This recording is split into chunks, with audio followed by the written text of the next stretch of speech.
E aí, galera do Tendência, aula de Biologia com a professora Ana Lia para o terceiro ano e o conteúdo Classe Mamália, aula 1. Meus amores, chegamos na classe mamália, a classe mais importante, peraí que eu não estou aparecendo, eu cheguei aqui mais para trás. A classe mais importante porque é a classe que, mais importante, vírgula, né? Porque todos os animais são importantes. Mas digamos aquela que às vezes mais nos interessa porque é a que nós fazemos parte. Então, a gente também pode chamar a classe dos mamíferos, mas quando fala-se mamália, normalmente com dois M's aí, fica ligadinho. Então, qual é a característica fundamental? É o que todos têm, né? Porque a gente acha que a classe dos mamíferos serão aqueles que são todos placentários, o que não é verdade. E são aqueles que todos têm pelos, não é verdade. Na maior parte temos pelos, mas tem alguns que têm alguma exceção. Porém, uma coisa que todos têm é a presença da glândula mamária, que vai servir para a alimentação dos filhotes no início da vida, certo? Então, isso independente se ele é placentário, se ele é ovíparo, como temos alguns mamíferos, eles vão ter a presença de várias glândulas, entre elas a glândula mamária. Eles são homeotérmicos ou endotérmicos, assim como as aves, elas já eram homotérmicas, né? Com a temperatura do corpo constante. E eles são os mais evoluídos. A gente sabe que não usa-se esse termo porque todos têm a mesma idade evolutiva, mas foram os que mais se desenvolveram a partir do ancestral comum, que foi lá um ser unicelular tipo bacteriano. Então foram os que mais conseguiram características, né? A partir desse antepassado comum que todos temos. Eles têm as glândulas mamárias, sudoríparas, sebáceas, lacrimais, pelos que contribuem para a homeotermia, que é a temperatura constante, mesmo tendo algumas exceções, né? São homeotérmicos ou endotérmicos. Possui o diafragma sendo esse músculo que separa a cavidade torácica da abdominal, e é esse músculo que, ao se movimentar, vai permitir a entrada e a saída de ar. As hemácias anucleadas e bicôncavas, né, com aquele formatinho, é uma característica dos mamíferos. E encéfalo altamente desenvolvido, chamados de giroencéfalo, por isso são os animais que ocupam normalmente aí um maior grau de complexidade. São vivíparos, algumas vezes, né, minhotas, alantoidianos, e apresentam a placenta, mas também temos casos dos ovíparos exclusivamente. E aí, meus amores, a gente entra na classificação desses mamíferos. Então a gente sabe que é a classe mamália, e a classe mamália é dividida em 3 subclasses. Quais são elas? Prototeria, metateria e euteria. O que significa cada uma delas? Aqui que vamos dividir aqueles que são ovíparos, aqueles que são um tipinho meio diferente, que tem um desenvolvimento placentário, porém só um pouquinho, e os que são placentários. Os euterias são aqueles que são placentários e que os bebezinhos se desenvolvem praticamente na sua fase embrionária e fetal dentro da placenta. Os metaterias, que é esse grupo do meio, tem um desenvolvimento placentário, porém a término do desenvolvimento acaba acontecendo no marsúpio, que é a bolsa, que nem as glândulas mamárias já falaremos. E os prototerias é zero desenvolvimento placentário, são aqueles mamíferos ovíparos, que é a primeira subclasse que a gente vai ver, a subclasse prototeria, que engloba a ordem dos monotremados. Então a subclasse é prototeria, ordem monotremados. Quem são? O ornitorrinco e a ecdna, famosos, né? O ornitorrinco, a ecdna, talvez tu não tenhas ouvido falar se não foste meu aluno ano passado, mas o ornitorrinco tenho certeza que é aquele animal que tem características muito peculiares, porque ele tem um bico que parece um pato, ele tem pelos que nem os mamíferos e ele põe ovos. Uma coisa muito interessante, que o nosso formatinho da boca, todos os mamíferos têm essa boquinha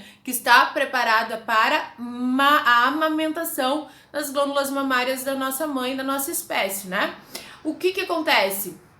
No caso de um animal que tem bico de pato, como é que ele vai mamar, né? É complexo isso. Então, a outra característica dos ornitorrincos, que são esses animais que vivem na Oceania, principalmente na Austrália, bem raros e com risco de extinção inclusive, e pequenininhos assim, parece que eles são gigantes, eles, como tem biquinho de pato, quando as mamãezinhas geram seus filhotinhos através ali da colocação dos ovos, quando os bebezinhos vão se alimentar, o leite escorre pelos pelos das mamães ornitorrincas. Então escorre, elas têm glândulas mamárias, mas não a glândula em si para ele encaixar o biquinho, né? E sim escorre esse leite pelos pelos e aí eles vão lamber esse leitinho nos pelinhos da mamãe. E a ectina também, que ela é até parecida com os ouriços que a gente conhece aqui, mas que ela é ovípara, então elas são da subclasse Prototeria, beleza? Aí a gente tem a subclasse Metateria, da ordem Marsupialia. Então, são os famosos marsupiais. O que esses animais têm de interessante? O início, sim, começa com desenvolvimento placentário.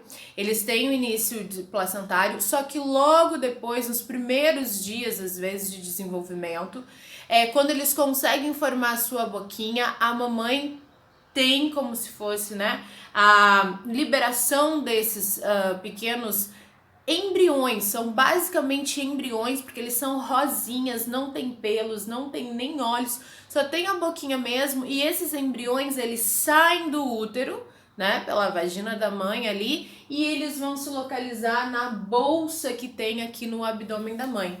Essas bolsas, elas vão ter as glândulas mamárias, então esse embrião agora não vai ter mais cordão umbilical, e sim vai ter uma boquinha que vai se conectar na glândula mamária da mãe, e ali vai ficar mamando e se desenvolvendo e acabando o desenvolvimento dentro do marsúpio. O marsupial mais conhecido que nós temos é o canguru, até porque ele mantém os filhotes na bolsa, como a gente consegue ver ali naquela imagem, por muito tempo. Então aí daqui a pouco tá a mamãe já lá, bem feliz e contente, com um mega bebê na sua bolsa. O koala aqui tá mostrando, ó, o lobo da Tasmânia, que infelizmente entrou em extinção, porque a caça dele na Austrália, onde ele existia, é o lobo, não é o diabo, né? Ele era como se parecido, muito parecido com um cachorro, mas era um marsupial, e aí a caça dele era permitido porque ele comia animais domésticos como galinhas e ovelhas, e infelizmente devido ao homem, ação humana, ele entrou em extinção. Mas dá pra ver algumas imagens, procurem aí no Google Lobo da Tasmânia, e aí às vezes a gente até consegue enxergar a bolsinha dele, né, em alguns desenhos com um lobinho filhote dentro. E o nosso gambá, super falado, principalmente aí na nossa fauna em Florianópolis, né? O gambá tá sempre presente porque ele come muito, ele come escorpiões, ele é ótimo, inclusive, escorpiões que são venenosos, mas ele infelizmente come dejetos, né? Restos alimentares, lixo humano, a interferência do ser humano na saúde desses animais, e é o nosso marsupial brasileiro, e é muito comum encontrar as mamãezinhas com seu marsúpio cheio de filhotes, certo? Então a gente tem aí essa subclasse Metateria da ordem Marsupialia.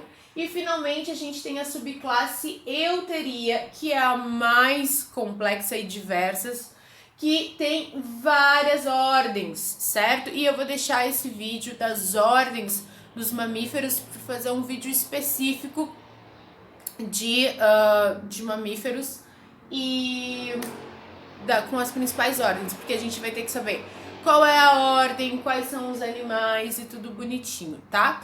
Mas basicamente sobre os mamíferos, aqui na subclasse Euteria, basicamente tu tem que saber todas as ordens e os exemplos dos animais que aí vivem. Certo, meus amorizinhos?